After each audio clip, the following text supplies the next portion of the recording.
Fils de l'empereur, rassemblez-vous, c'est l'heure de parler des Space Marines.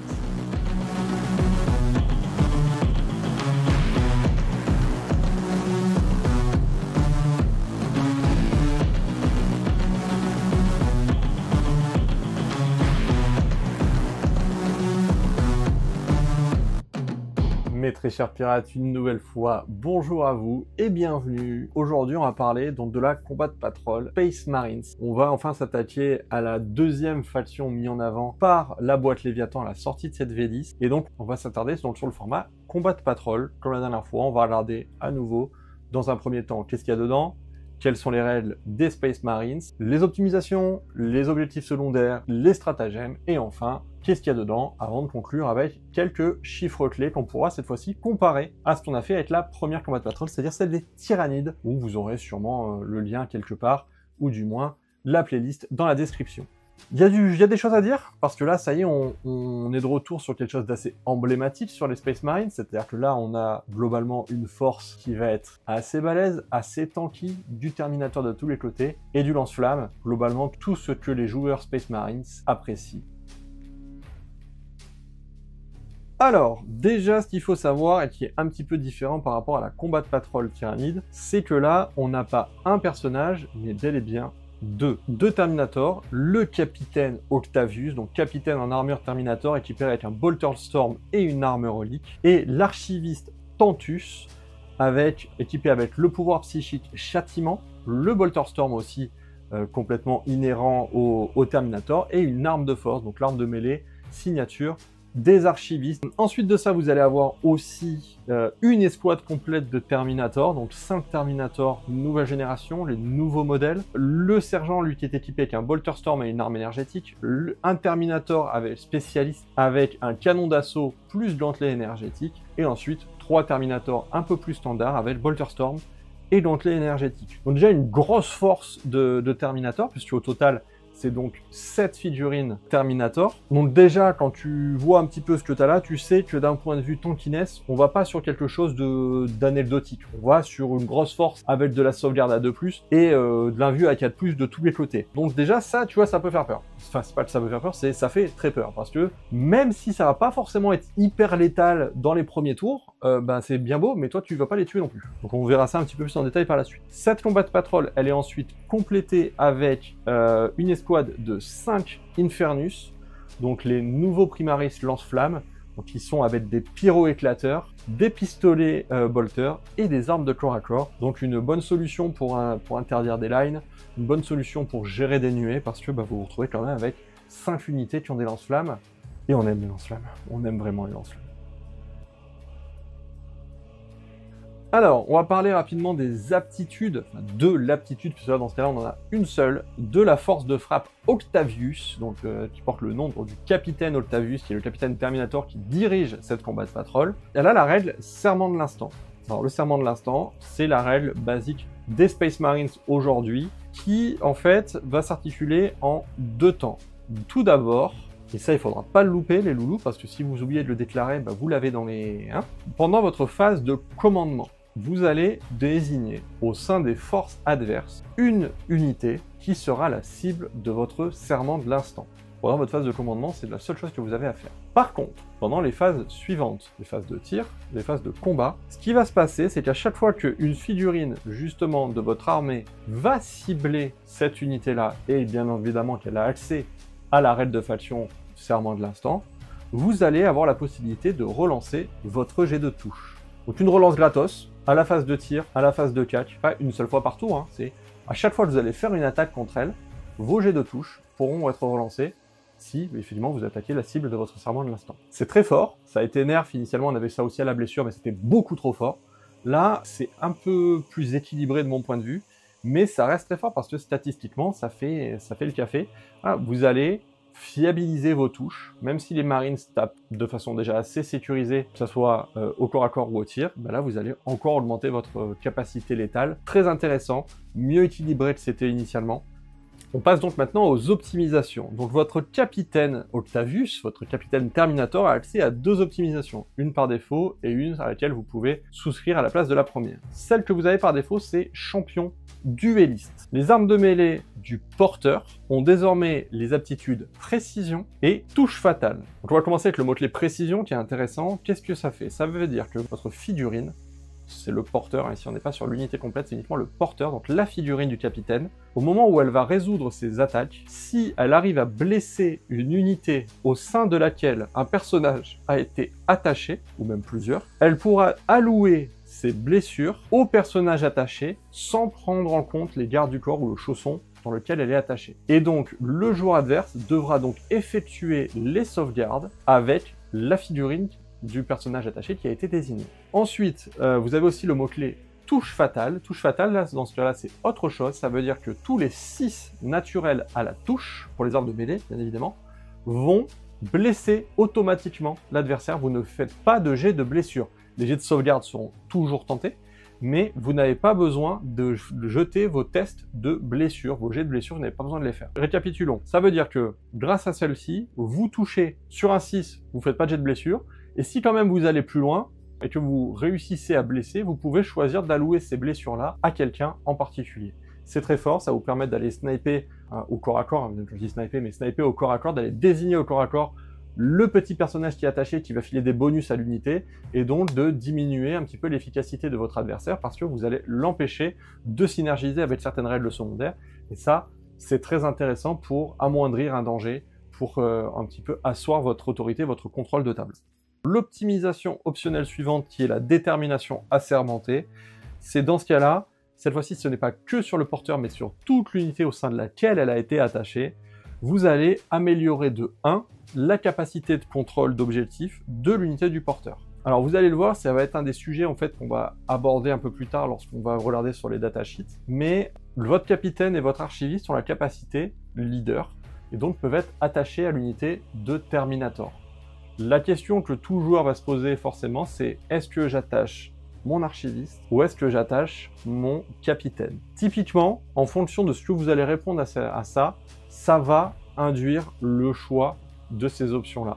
Dans le sens où si vous attachez pas votre capitaine à l'unité de Terminator, allez chercher l'optimisation détermination assermentée qui va vous permettre d'avoir plus d'OC sur un corps pour l'unité attachée, va pas forcément être très pertinente. Là où justement le rendre plus agressif pourrait être le cas. Si par contre vous choisissez de l'attacher, il y aura quand même la discussion. Mais voilà, dans le cas où vous l'attachez pas, votre capitaine, vous le laissez solo dans la pampa, le détermination assermentée perd beaucoup de son intérêt. On enchaîne avec les objectifs secondaires. Donc petit rappel à nouveau sur les règles, sur les objectifs. Lorsque vous faites une partie de combat de patrol, vous ne jouez pas avec les objectifs secondaires de votre saut capitulaire. Vous jouez avec le déploiement, vous jouez avec les objectifs principaux et avec les règles de mission normalement.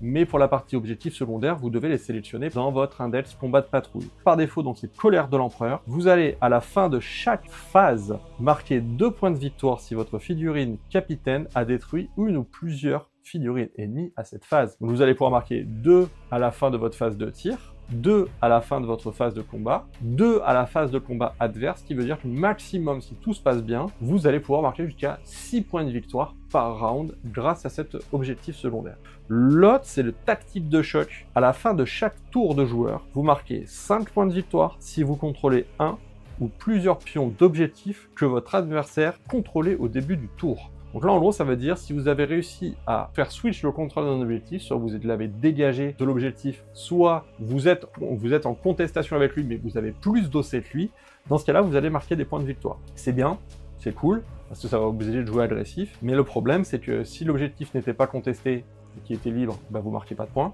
Donc pour le coup, je trouve plus intéressant, surtout que potentiellement vous allez marquer plus de points avec la colère de l'empereur, 6 points maximum, 4 points si vous faites que pendant 2 des 3 phases, 2 points si vous faites que pendant une des 3 phases, donc effectivement c'est un peu plus compliqué. Mais voilà, lui faire abattre des figurines avec son flingue, c'est pas si compliqué que ça.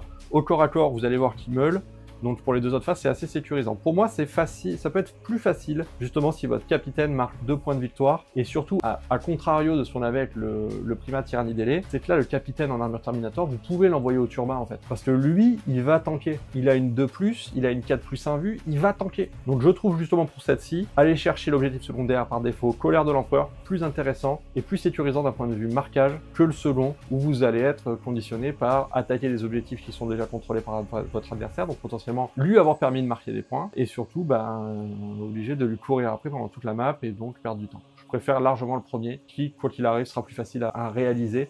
On enchaîne avec les stratagèmes. Alors là, pareil, stratagèmes, vous avez accès à vos stratagèmes de base qui sont dans le livre de règles, et vous avez accès à ces 3 stratagèmes-là en plus, propres à la combat de patrol. Le premier, c'est résistance génoforgée, ça coûte 1 PC. Ça s'utilise à la phase de tir adverse ou pendant la phase de combat, juste après que votre ennemi a désigné une unité de votre armée comme étant la cible de ses attaques. Vous allez donc désigner votre unité de Adeptus Astartes qui a été désignée comme la cible de ses attaques, et jusqu'à la fin de la phase, chaque fois qu'une attaque cible votre unité, si la caractéristique de force de l'attaque est supérieure à votre endurance, dans ce cas-là, vous allez soustraire 1 au jet de blessure de votre adversaire. Imaginons, vous avez endu 5 pour les Terminators, vous vous faites toucher avec une attaque qui a force 6, théoriquement, votre adversaire va donc vous blesser sur 3+. Si vous utilisez résistance génoforgée, dans ce cas-là, vous allez être seulement blessé sur 4+. Quoi qu'il arrive, vous ne pourrez pas être blessé moins que ça. Parce que, comme je vous l'ai dit, c'est à condition que la force soit supérieure. Donc en gros, vous allez soit ramener un 2+ à un 3+, soit un 3+ à un 4+. Vous n'allez pas pouvoir mieux améliorer que ça. Vous n'allez pas l'utiliser tout le temps, parce que faut trouver quelque chose qui soit au-dessus de force 5. Mais ça peut vous sauver les niches. Ça peut vous sauver les niches, ça peut diminuer drastiquement le nombre de pertes que vous allez avoir. Ensuite, deuxième stratagème, instinct de vétéran qui coûte 1 PC, qui s'utilise à la phase de combat. Vous devez sélectionner une unité Terminator de votre armée qui n'a pas encore été choisie pour combattre. Donc, soit votre capitaine, soit votre archiviste, soit vos Terminators, soit l'unité de Terminator attachée avec l'un des deux personnages. Et jusqu'à la fin de la phase, à chaque attaque d'une figurine de votre unité, relancez tout jet de blessure de 1. Si l'attaque cible un monstre ou un véhicule, c'est carrément tout le jet de blessure que vous pouvez relancer à la place. Donc vous avez déjà un serment de l'instant qui potentiellement va vous permettre de relancer vos touches si vous avez désigné un de ces monstres-là. Et si en plus vous claquez un PC, vous allez aussi avoir la possibilité de relancer les as à la blesse, voire tout le jet de blessure si c'est un monstre ou un véhicule. C'est très très fort. De toute façon, dès qu'on va chercher comme ça des relances complètes pour un PC, franchement c'est très très fort. Hyper intéressant. Mais par contre, effectivement, ce n'est pas ouvert à tous, c'est ouvert uniquement au Terminator ou à l'unité attachée. Dernier stratagème, c'est force écrasante, ça coûte 1 PC, ça s'utilise à la phase de commandement, et ça cible une unité Adeptus Astartes de votre armée qui est à portée d'un pion d'objectif que vous contrôlez. Dans ce cas-là, ce pion est sécurisé et vous pouvez vous en éloigner sans en perdre le contrôle. C'est ce qu'on appelle le sticky. Par contre, attention, ça veut dire que si une autre unité ennemie vient poser ne serait-ce qu'une figurine sur le pion, l'objectif est repris. L'objectif secure veut dire je contrôle l'objectif jusqu'à ce qu'une unité adverse vienne le reprendre. On attaque avec les datasheets, messieurs, dames. Ça y est, c'est le moment de parler un peu plus en détail. Donc on a au total 4 unités, c'est ce qu'on disait tout à l'heure, 2 personnages, 2 unités multiples. On va commencer donc à nouveau par le seigneur de guerre de cette combat de patrol, à savoir le capitaine Octavius, donc un capitaine en armure Terminator. C'est du Totor, donc ça bouge un peu moins que du Marines normal, ça va bouger de 5 pouces, en du 5, sauvegarde native à 2+, invulnérable à 4, 6 points de vie, commandement 6, OC1. Donc un bon Terminator, bien bulk, avec 6 points de vie, c'est cool. C'est équipé avec un Bolter Storm, donc une arme qui a tir rapide 2, donc ça veut dire qu'à 24 pouces, vous tirez 2 fois, à 12 pouces, vous rajoutez 2 tirs supplémentaires, donc vous serez sur 4 attaques au Bolter. Vous touchez sur 2+, parce que vous savez bien tirer, mais par contre, ça reste du Bolter. Donc d'un point de vue vraiment dégâts et attaque, vous allez avoir seulement force 4, PA 0, dégâts 1. C'est très basique, c'est du Bolter, donc ça va être quasiment du 4+ tout le temps. Ça va monter à du 5+ assez facilement. Pas de PA, donc c'est facilement sauvegardable, et seulement un dégât à partir. Donc c'est vrai qu'aller chercher ce côté 12 pouces pour toucher plus, enfin pour tirer davantage, est intéressant. Par contre, au corps à corps, là on discute davantage, puisqu'on est sur une arme relique, donc une arme qui va faire 6 attaques sur 2+, force 5, PA-2, dégâts 2. Donc je vous disais qu'au corps à corps, globalement, ça va être assez facile d'aller marquer des points, justement, de sécuriser les 4 points pendant votre phase et celle de votre adversaire. Effectivement, là où ça va être un peu plus compliqué de marquer pendant la phase de votre adversaire, ça veut dire soit que vous venez de vous faire charger, soit que vous avez laissé des survivants pendant votre phase à vous. Et là, c'est une autre histoire. Il a la capacité meneur, c'est-à-dire qu'il peut, comme je vous disais, rejoindre une unité, et la seule unité qui est éligible au sein de cette combat patrol, c'est bien évidemment les squads Terminator, dont on parlera plus tard. Il a la compétence frappe en profondeur, et il a accès à l'aptitude vertu inexorable. Donc en gros, vous allez pouvoir relancer vos jets de charge. Donc, soit lui solo, soit en faire profiter aussi l'unité dans laquelle il est attaché. Fiabilisation quand tu nous tiens. Pour moi, c'est une unité qui est bien dimensionnée. C'est un Terminator tel qu'on l'entend. C'est un capitaine tel qu'on l'entend. Voilà, c'est une unité qui est hyper intéressante. Et pour le coup, la question de se dire est-ce qu'on l'attache, est-ce qu'on l'attache pas, elle se pose réellement, parce que solo, il peut faire le café, attaché avec les Terminators, il peut vraiment être ultra violent aussi. Donc en gros, tout va dépendre un petit peu du style de jeu que vous voulez et de ce que vous allez avoir en face, parce que là, on a un deuxième client derrière, qui est l'archiviste Tantus.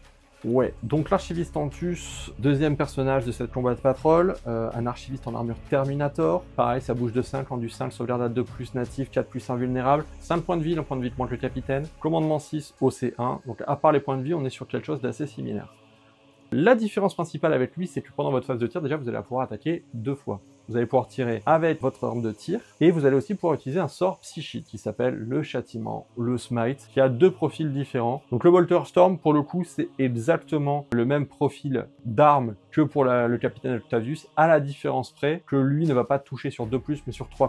Il tire un peu moins bien. Mais par contre, bah, vous avez le châtiment à côté. Et le châtiment, lui, donc vous allez avoir 2 profils possibles avec lesquels tirer. Le feu sorcier normal, donc le châtiment normal, et le châtiment en feu sorcier focalisé. Le premier, donc c'est une attaque psychique, il a le mot-clé psychique, alors ça ne change rien d'un point de vue de l'utilisation. C'est le défenseur à qui vous devez annoncer qu'il s'agit d'une attaque psychique, parce que certaines unités ont des règles défensives particulières contre les attaques psychiques, donc il faut bien faire attention à spécifier ça à votre adversaire. Ça a une portée de 24 pouces, ça te fait D6 attaques sur 3+, force 5, PA-1, dégâts D3. Donc on est sur quelque chose quand même qui est plus intéressant que le bolter en lui-même, mais c'est pas le truc le plus puissant que vous allez avoir, parce que vous avez donc ce qu'on appelle le feu sorcier focalisé cette fois-ci. Et là, attention, on récupère le mot-clé blessure dévastatrice, que je vous ai explicité pendant les tyrannides, mais en gros qui veut dire que si à la blessure vous faites un 6, vous allez ignorer les sauvegardes de votre adversaire et vous allez lui infliger des dégâts directement sans prendre en compte donc ses sauvegardes. Par contre,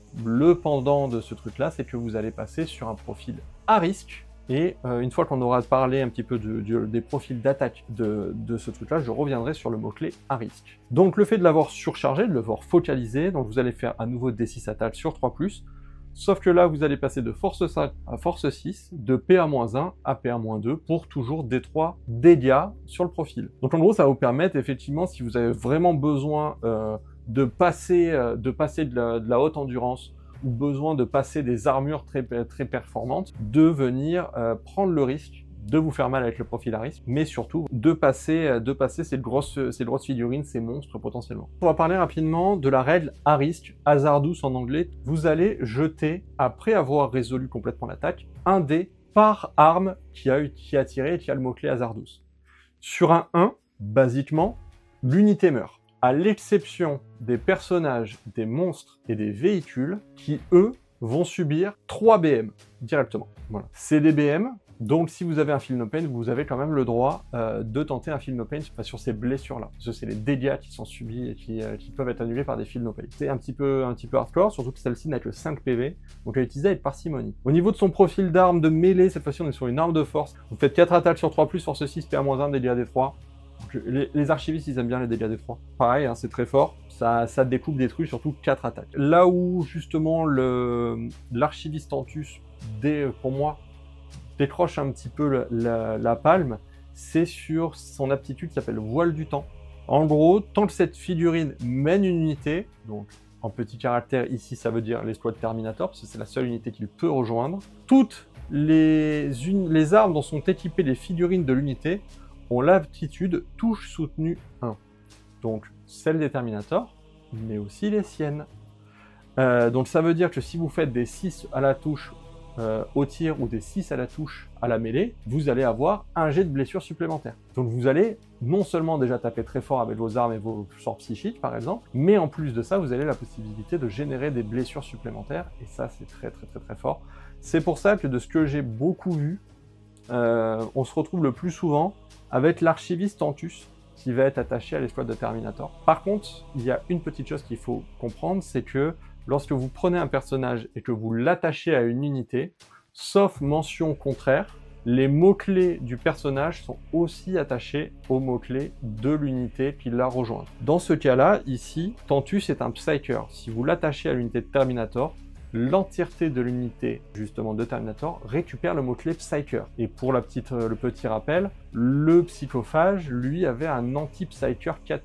Ce qui veut dire que ses blessures dévastatrices proquaient sur du 4+, contre une unité qui avait le mot-clé Psyker. Donc là, ça veut dire que vous allez particulièrement affaiblir votre unité attachée face à ce type de profil.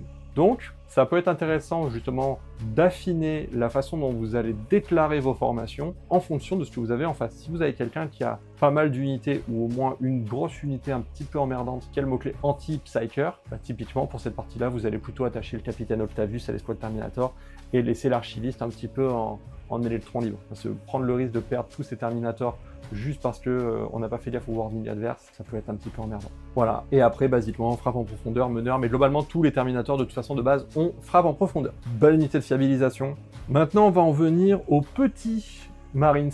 Alors, ça fait bizarre de parler de petits Marines, mais comparé au reste de la Combat Patrol qui sont composés que de Terminator, forcément, parler de Primaris normaux, ça peut paraître petit. Donc, on va parler des Infernus. Voilà, je vous disais, une nouvelle unité ajoutée avec la V10 qui vient à nouveau compléter l'intégralité du panel d'options d'armes des Primaris, et cette fois-ci, donc, avec l'option lance-flamme, ce qu'ils appellent les pyro-éclateurs. Donc, ça bouge de 6, c'est du Marines, en du 4, c'est du Marines, sauvegarde à 3+, c'est du Marines, 2 points de vie, commandement 6, OC1, donc voilà. Globalement, vous avez que des OC1 au sein de cette Combat Patrol, vous avez rien qui a OC2 qui va pouvoir aller contrebalancer, par exemple, un Termagant qui est à OC2. Mais par contre, d'un point de vue résistance et mortalité, vous êtes quand même largement au-dessus. Donc c'est équipé avec pistolet bolter pour tirer depuis un corps à corps, de pyro-éclateur, donc c'est des lance-flammes à portée 12, D6 attaque en touche auto, force 5, PA 0, dégâts 1. Donc on est sur un lance-flamme aussi, mais pas aussi puissant que ce qu'on avait sur le lance-flamme du Psychophage. Mais bon, bah voilà, vous avez quand même 5 D6 attaques de lance-flamme à force 5, PA 0, dégâts 1. Ça peut faire très très mal. Ça ignore les couverts. Et au corps à corps, bon, c'est du Marines normal, hein, c'est 3 attaques sur 3+, force 4, PA 0, mais dégâts 1. C'est anecdotique, enfin c'est pas anecdotique, parce que ça reste quand même de la force 4. C'est pas le genre d'unité qu'on va volontairement envoyer au corps à corps, surtout au sein de cette Combat Patrol, où il y a une unité qui fait quand même beaucoup plus mal au corps à corps que les pyro-éclateurs.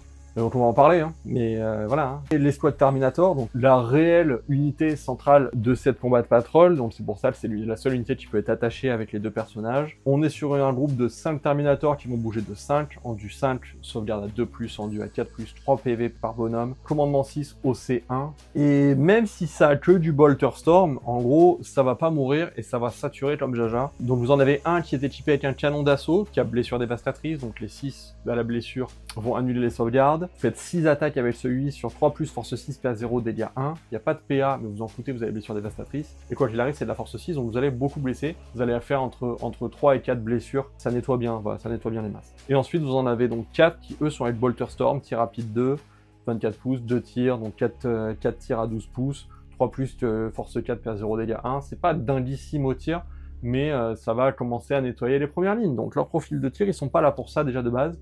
Mais cumulé avec les touches soutenues de l'archiviste Tantus ou fiabilisé un petit peu avec sur le contrôle d'objectif avec l'Octavius et son amélioration, ça en fait une unité centrale, une unité de structure assez intéressante.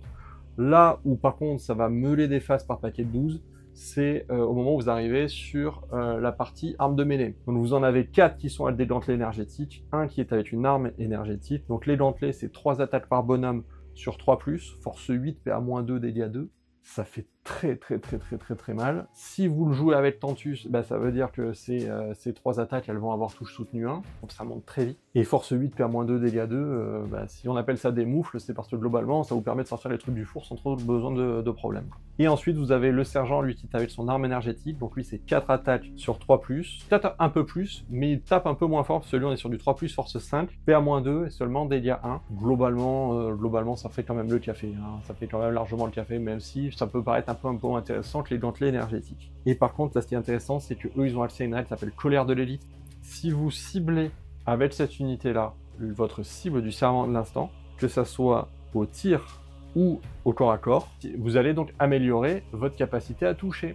Donc vous touchiez sur du 3+ de tous les côtés, vous allez avoir +1 à votre jet de touche. Vous voyez la létalité du merdier? En mode mes Terminators, ils vont y aller étape par étape, ils vont aller chercher ces mecs-là, pendant que vos Infernus tapent sur les points, et en fait vos Terminators ils vont être en robille, ils vont aller repousser vraiment l'adversaire en face. Je vais te meuler la face, littéralement, et en plus, tu ne pourras pas contrôler l'objectif parce que tu n'auras pas assez d'unités pour. C'est très fort, la Combat Patrol Space Marine, c'est très forte. La seule chose effectivement, c'est auquel il va falloir faire attention, c'est que même si c'est du 2+, 4+, comme beaucoup de figurines qui ont ces endus un peu plus élevés que la moyenne, mais surtout des bonnes sauvegardes, c'est qu'il y a bien une chose qu'elle ne supporte pas, c'est la saturation. Donc il ne faut pas se dire « je suis tanky, je peux y aller ». Il va quand même falloir être assez délicat dans la façon dont vous allez avancer sur le terrain pour éviter de vous prendre des touches par saturation qui vont par contre là pour le coup drastiquement diminuer votre impact. Donc il ne faut pas hésiter à avancer à couvert, il ne faut pas hésiter à traverser les décors comme vous êtes de l'infanterie en progressant le maximum à couvert pour fondre sur votre ennemi au dernier moment avec vos Terminators qui eux par contre une fois qu'ils seront au corps à corps avec eux ne laisseront aucun doute sur leur efficacité. Si vous arrivez vraiment à maîtriser vos 2 premiers tours, dans le sens où vous ne perdez pas d'unité, potentiellement vous en éliminez quelques-unes en face, mais vous arrivez à progresser à couvert, les Terminators, une fois qu'ils arrivent au milieu de la mêlée et qu'ils commencent à moissonner à coups de moufle, vous avez déjà gagné la partie. En plus de ça, vous allez pouvoir aussi facilement sécuriser parce que Octavius va marquer des points, parce que votre Archiviste Antus va vous permettre aussi de vraiment sniper des unités de très loin avec le châtiment. C'est vraiment des unités assez balèzes pour ça. C'est les Terminators, ça se sort, mais dans la douleur. Alors pour finir, comme tout la dernière fois, on va parler un petit peu de chiffres. Je vais vous donner rapidement des comparaisons en chiffres sur justement donc nos Adeptus Astartes, donc nos Space Marines. On est sur une Combat Patrol qui est dimensionnée. Voilà, si on regarde vraiment grosse maille, sans regarder vraiment les trucs, on regarde juste en coup en points purs.